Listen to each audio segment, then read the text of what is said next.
Hello guys, welcome to our episode 5 video.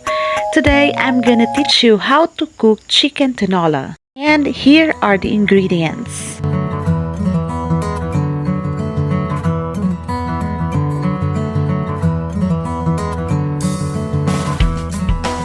I marinate the chicken with salt, pepper powder, and seasoning. And I rest it for 30 minutes.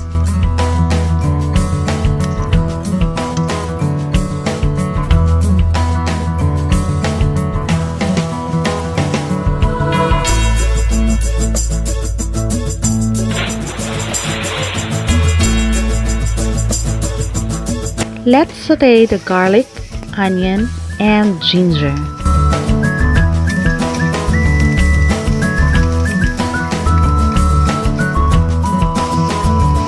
Then put in the chicken and cook until the color turns light brown.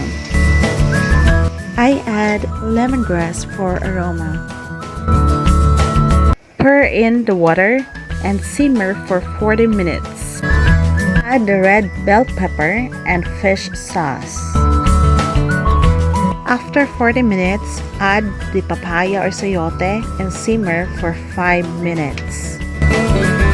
Then add the bay leaves, spring onion, salt, pepper to taste. For final touch, add malunggay or horseradish. And tada! Our tinulang manok is ready. Wow! Serve it hot.